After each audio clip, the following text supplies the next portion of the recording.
Dear students, अस्सलाम वालेकुम। बेटा आज हम सेकेंड ईयर का चैप्टर नंबर 15 का जो आर्टिकल स्टार्ट करने जा रहे हैं उस आर्टिकल का नाम है ऑस्मो रेगुलेशन इन एनिमल्स। इसमें हम देखेंगे ऑस्मो रेगुलेशन एनिमल्स में होती कैसे है, एनिमल्स की कौन कौन सी टाइप्स हैं जो ऑस्मो रेगुलेशन करती हैं, फिर उसके बाद उसके इन्वायरमेंट्स को स्टडी करेंगे। तो पहले हम डिस्कस करते हैं ऑस्मो रेगुलेशन इन एनिमल्स।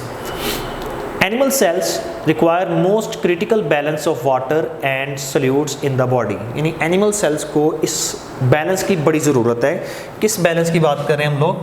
हम बात कर रहे हैं वाटर एंड सोल्यूट्स की, क्योंकि कोई भी नेट गेन या नेट लॉस ऑफ वाटर जो है वो रिजल्ट हो सकता है serious hazards to animals life. यानी एनिमल की ज़िंदगी में से अगर वाटर या सोल्यूट्स वगैरह की कंसंट्रेशन में कोई चेंज आ जाए, बहुत ज़्यादा ड्रास्टिक चेंज आ जाए, तो उसकी वजह से एनिमल्स की लाइफ पे आ सकता है, इफेक्ट आ सकता है।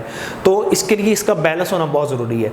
वाटर कंटिन्यूसली लीव्स और inter into the body. Water जो है वो कंटिन्यूसली आता भी है और जाता भी है, लेकिन हम लोग क्या करते हैं उसकी क्वांटिटी जो है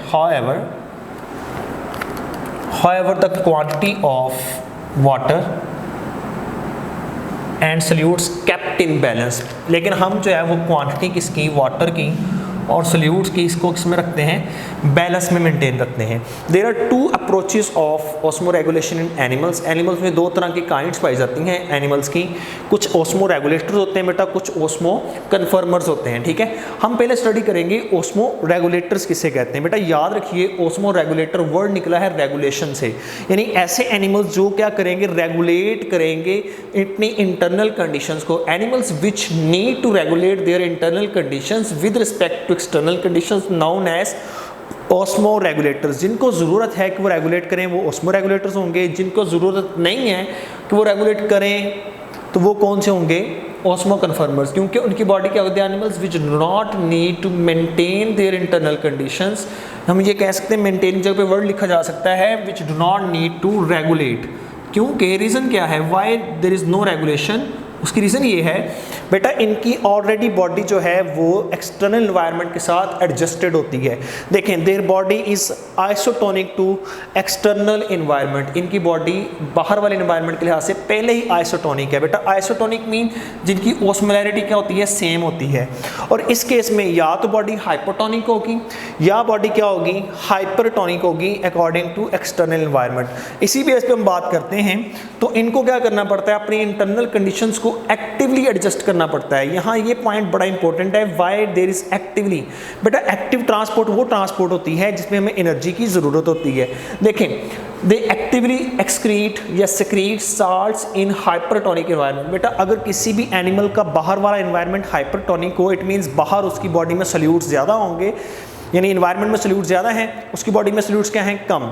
जब इन्वायरमेंट में सोल्यूट ज़्यादा हों, बॉडी में कम हों, तो लो कंसंट्रेशन से जब हाई की तरफ जाएंगे तो एनर्जी लगाना पड़ेगी, और वो एनर्जी किस लिए होगी, एक्टिव ट्रांसपोर्ट के लिए। तो हम लिखेंगे they actively excrete salts in hypertonic environment and water in hypotonic environment. लेकिन इनको ऐसा कुछ करने की ज़रूरत नहीं पड़ती, क्योंकि इनकी बॉडी ऑलरेडी बेटा क्या होती है, आइसोटोनिक होती है। ये देयर बॉडी इज आइसोटोनिक है, therefore they do not need to adjust their internal conditions actively. इनको कोई ज़रूरत नहीं है एक्टिव ट्रांसपोर्ट की। इट मीन यहाँ ट्रांसपोर्ट जो होगी वो पैसिव होगी, यहाँ जो ट्रांसपोर्ट होगी वो एक्टिव होगी। फिर हम ऑस्मो रेगुलेटर्स की एग्जांपल कह लें तो उसमें वर्टिब्रेट्स, मैमल्स, बर्ड्स, रेप्टाइल्स आ जाते हैं।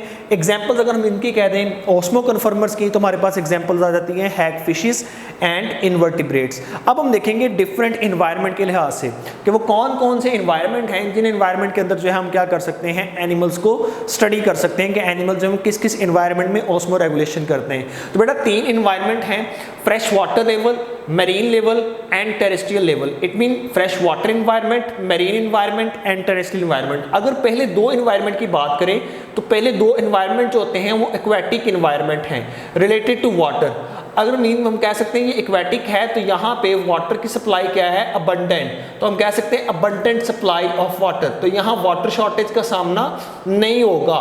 लेकिन अगर बेटा याद रखें, अगर हम कर लें टेरेस्ट्रियल इन्वायरमेंट को या टेरेस्ट्रियल लेवल की बात करें तो टेरेस्ट्रियल इन्वायरमेंट के अंदर वाटर सप्लाई नहीं होती। तो ये इन्वायरमेंट कौन सा होता है, लैंड इन्वायरमेंट। ये कौन सा इन्वायरमेंट है, लैंड। यानी कोई भी एनिमल जो समुद्र में नहीं रहता, जो दरिया में नहीं रहता, जो किसी नहर वगैरह में नहीं रहता और वो आ चुका है ज़मीन वाले इन्वायरमेंट में, तो वहाँ जो सप्लाई ऑफ वाटर क्या होगी, रिस्ट्रिक्टेड सप्लाई ऑफ वाटर, पानी की कमी होगी, पानी इतना ज़्यादा अवेलेबल नहीं होगा जितना उन एनिमल्स को अवेलेबल होता है जो कहाँ पे रहते हैं, एक्वाटिक इन्वायरमेंट में। इसीलिए हम लोग जो है इनको दो हिस्सों में डिवाइड कर देते हैं, एक्वाटिक इन्वायरमेंट में और लैंड इन्वायरमेंट में। हम एक्वाटिक इन्वायरमेंट में से पहला आज पढ़ेंगे फ्रेश वाटर इन्वायरमेंट। हमारे पास फ्रेश वाटर इन्वायरमेंट है बेटा। फ्रेश वाटर का मतलब क्या है, ऐसा वाटर जिसमें साल्ट्स क्या हो, बहुत कम, एंड वाटर क्या हो, ज़्यादा। बेटा जब वाटर ज़्यादा है, साल्ट्स कम हैं, तो ऐसा इन्वायरमेंट कौन सा इन्वायरमेंट कहलाएगा, हाइपोटोनिक इन्वायरमेंट। अब हाइपोटोनिक इन्वायरमेंट में कोई ऑर्गेनिज्म रह रहा है तो उसको दो चीज़ों का सामना है, या उसकी बॉडी से साल्ट्स लॉस होते जाएंगे क्योंकि बाहर साल्ट्स कम है तो बॉडी में साल्ट्स क्या होंगे, ज़्यादा, तो साल्ट्स अपनी हाई कंसंट्रेशन से किस तरफ जाएंगे, लो की तरफ, तो लॉस ऑफ साल्ट्स हो रहा है, या फिर क्या हो रहा है, osmotic flooding of cell, cell के अंदर बहुत ज़्यादा वाटर आ रहा है। अब दो चीज़ें हैं, या सेल्स के अंदर जो आने वाला वाटर ज़्यादा है उसको बाहर निकालना है, और जो बॉडी से साल्ट्स बाहर जा रहे हैं उनको बाहर से क्या करना है, एक्टिव अपटेक करना है। तो कुछ फिशेस क्या करती हैं, इसको कंपनसेट करने के लिए they actively uptake salts from environment by gills and skin। तो कुछ फिशेस ऐसी हैं वो क्या करती हैं, अपने गिल्स की मदद से और अपनी स्किन की मदद से बाहर से क्या कर लेती हैं, साल्ट्स अपटेक करती हैं। साल्ट्स किसके जरिए से, एक्टिव ट्रांसपोर्ट्स। ये बड़ा इंपॉर्टेंट पॉइंट है क्योंकि बाहर साल्ट्स की कंसंट्रेशन क्या है, लो, अंदर क्या है, हाई। जब लो से हाई की तरफ जाएंगे तो एनर्जी लगानी पड़ेगी। इसके लिए क्या करेंगे, fishes will produce dilute urine. अगर बॉडी में वाटर ज़्यादा आ रहा है तो यूरिन ऐसा पैदा करेंगे, यानी यूरिनेशन ऐसी होगी जिसमें वाटर ज़्यादा से ज़्यादा जाए, साल्ट्स कम से कम जाएं, ताकि जो वाटर ज़्यादा अंदर आ रहा है उसको क्या किया जा सके, मेंटेन किया जा सके। ये तो फिशेस की बात है।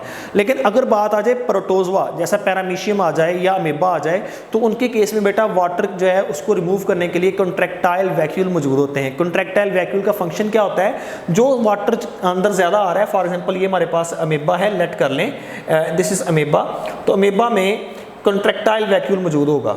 इसका फंक्शन क्या होगा, जब बॉडी में वाटर ज़्यादा आएगा ज़रूरत से तो ये वैक्यूल क्या करेगा, कॉन्ट्रैक्ट करके वाटर को क्या कर देगा, बाहर पंप कर देगा।